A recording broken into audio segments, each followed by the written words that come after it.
Bonjour, on va continuer l'enregistrement de nos vidéos sur les machines agricoles. Aujourd'hui, on va voir les circuits d'un tracteur. Normalement, un tracteur, comme tout véhicule, possède un ensemble de circuits qui permettent sa bonne fonction.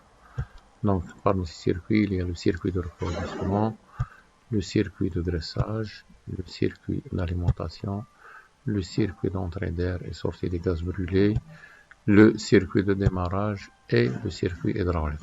Donc on va détailler ces circuits un par un dans les vidéos.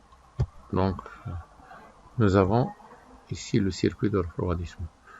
Donc comme nous l'avons dit auparavant, le moteur c'est un transformateur d'énergie, transforme l'énergie calorifique en énergie mécanique. Donc pendant sa transformation, il y a un dégagement de chaleur. Cette chaleur va régner sur le moteur pendant qu'il est en marche. Mais normalement, si on n'arrête pas cette température, elle va arriver à un certain niveau où le moteur ne peut plus fonctionner. Donc c'est pour cela qu'on a instauré sur le moteur un système de refroidissement. Donc on peut le trouver sous deux manières, ou bien refroidissement par eau, ou bien refroidissement par air. Vous allez trouver sur des tracteurs, par exemple les tracteurs Deutz ont un système de refroidissement à air.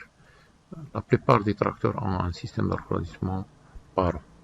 Donc le système de refroidissement par eau, il est constitué par un ensemble d'organes, donc à savoir le radiateur, ici. Donc, voilà notre radiateur. Donc il a cette conception-là.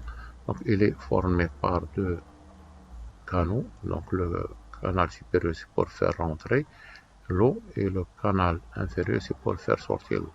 Donc il est constitué ici, ce n'est pas en bloc entier, mais il est formé par donc voilà une coupe d'un radiateur. Donc il est constitué par des tubulures et une grille. Donc il ne comprend pas toute la totalité du radiateur, mais seulement des tubulures et des lamelles qui laissent passer l'air pour son refroidissement. Donc après le radiateur, il y a la pompe. Donc à ce niveau-là, voilà une pompe. Donc il est animé par moteur. Donc elle a deux canalisations qui sont reliées au radiateur par ce qu'on appelle des durites. Bien sûr, à ce niveau-là, on met des colliers qu'on va voir par la suite. Donc quand le moteur commence à tourner, donc cette pompe elle est entraînée par le moteur et aspire le liquide du bas du radiateur pour le refouler vers la partie externe du moteur, c'est-à-dire la partie supérieure du moteur. La partie interne, on va voir comment ça se passe. Donc quand l'eau va circuler, elle va rentrer, donc vous voyez elle est en bleu, donc c'est froid, mais quand elle va retourner, elle est en rouge, donc elle est chaud. Donc quand elle arrive à ce niveau-là, il y a ce qu'on appelle un thermostat. Donc le thermostat, il permet de bloquer l'eau jusqu'à ce qu'il arrive à la température avoisinante les 90 degrés. À ce moment-là que cette température va laisser passer le liquide. Donc normalement, vous voyez ici, il y a un ressort. Ce ressort a une exception par rapport aux autres ressorts ou bien aux autres métaux. Nous savons qu'un métal, quand il chauffe, il se délate. Mais celui-là, quand il chauffe, il va se rétrécir. Pourquoi? Parce qu'il contient ce qu'on appelle le mercure. Donc le mercure, quand il chauffe, il va comprimer le ressort et laisse passer le liquide. Donc on a dit que le liquide va passer à ce niveau et va arriver au radiateur pour faire un circuit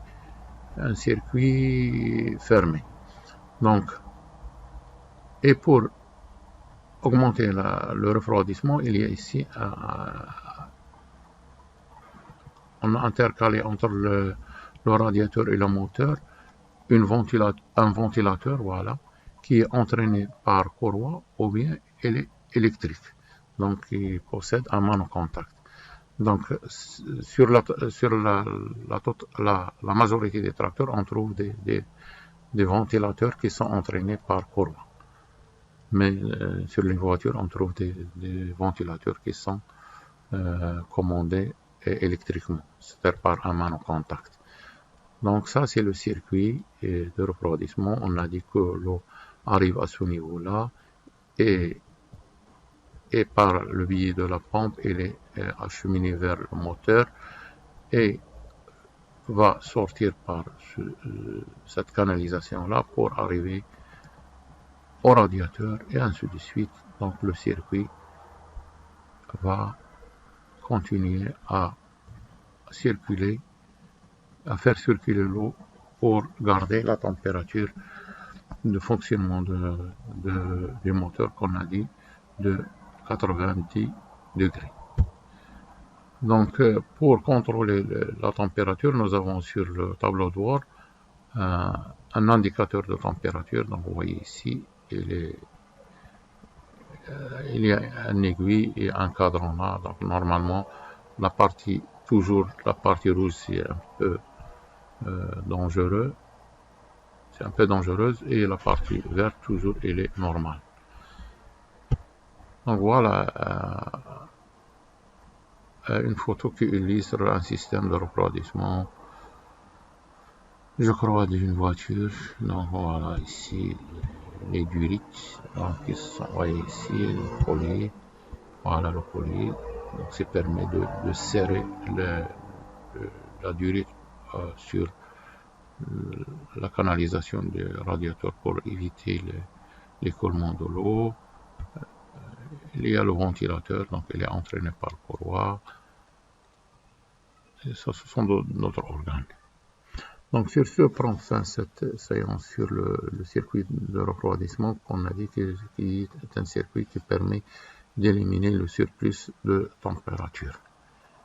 Et merci de votre attention et à la prochaine, Inch'Allah.